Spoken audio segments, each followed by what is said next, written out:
जुलाई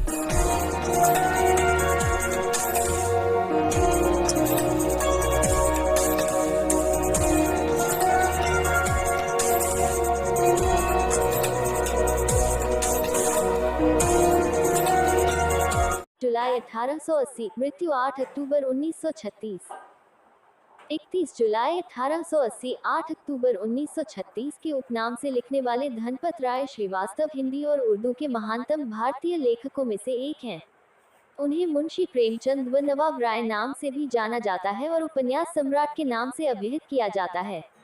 इस नाम से उन्हें सर्वप्रथम बंगाल के विख्यात उपन्यासकार शरत चंद्र चट्टोपाध्याय ने संबोधित किया था। प्रेमचंद ने हिंदी कहानी और उपन्यास की एक ऐसी परंपरा का विकास किया जिसने पूरी शती के साहित्य का मार्गदर्शन किया। आगामी एक पूरी पीढ़ी को गहराई तक प्रभावित कर प्रेमचंद ने साहित्य की यथार्थवादी परंपरा की नींव रखी।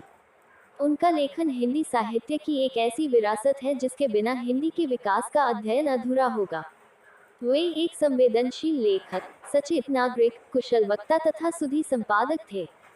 20वीं शती के पूर्वार्ध में, जब हिंदी में तकनीकी सुविधाओं का अभाव था, उनका योगदान अतुलनीय है। प्रेमचंद के बाद जिन लोगों ने साहित्य को सामाजिक सरोकारों और प्रगतिशील मूल्यों के साथ आगे बढ़ाने का काम किया, उनमें यशपाल से लेकर मुक्तिबोध तक शामिल हैं। जीवन परिचय। प्रेमचंद का जन्म 31 जुलाई 1880 को वाराणसी के निकट लम्ही गांव में हुआ था।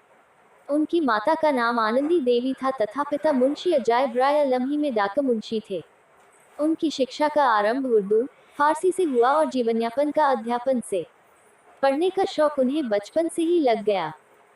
13 साल की उम्र में ही उन्होंने तिलिस्मे होशरुबा पढ़ लिया और उन्होंने उर्दू के मशहूर रचनाकार रत्ननाथ, शरसार, मिर्जा रुसबा और मौलाना शरफ के उपन्यासों से परिचय प्राप्त कर लिया।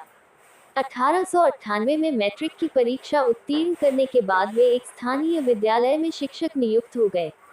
नौकरी के साथ ही उन्होंने पढ़ाई जारी रखी। 1910 में उन्होंने अंग्रेजी, दर्शन, फारसी और इतिहास लेकर इंटर पास किया और 1919 में B.A. पास करने के बाद शिक्षा विभाग के इंस्पेक्टर पद पर नियुक्त हुए।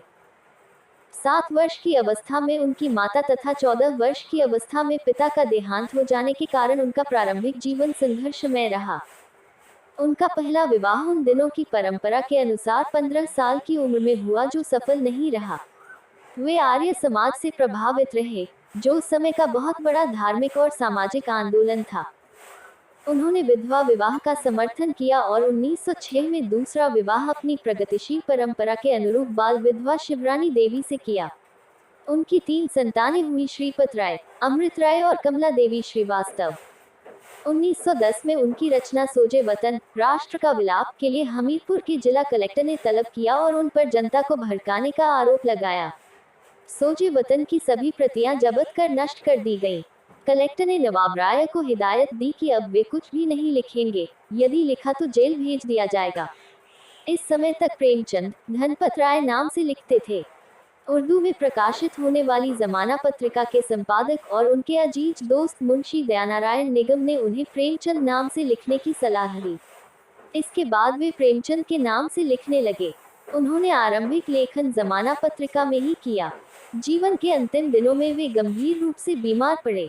उनका उपन्यास मंगलसूत्र पूरा नहीं हो सका और लंबी बीमारी के बाद 8 अक्टूबर 1936 को उनका निधन हो गया। उनका अंतिम उपन्यास मंगलसूत्र उनके पुत्र अमृत ने पूरा किया। पारिवारिक जीवन। प्रेमचंद का कुल दरिद्र कायस्थों का था, जिनके पास करीब 6 बीघी जमीन थी और जिनका परिवार बड़ा था। प्रेमचंद के पितामह मुंशी गुरु सहाय लाल पटवारी थे। उनके पिता मुंशी अजायब लाल डाक मुंशी थे और उनका वेतन लगभग 25 रुपये मासिक था। उनकी मां आनंद देवी सुंदर, सुशील और सुघड़ महिला थी। 6 महीने की बीमारी के बाद प्रेमचंद की मां की मृत्यु हो गई। तब वे 8वीं कक्षा में पढ़ रहे थे। 2 वर्ष के बाद उनके पिता ने फिर विवाह कर लिया और उनके जीवन में विमाता का अवतरण हुआ। प्रेमचंद के इतिहास में विमाता के अनेक वर्णन हैं। यह स्पष्ट है कि प्रेमचंद के जीवन में मां के अभाव की पूर्ति विमाता द्वारा न हो सकी थी। विवाह। जब प्रेमचंद 15 वर्ष के थे, उनका विवाह हो गया। वह विवाह उनके सौतेले नाना ने तय किया था। उस काल के विवरण से लगता है कि लड़की न तो देखने में सुंदर थी, न वह स्वभाव से शीलवती थी। वह झगड़ालू भी थी।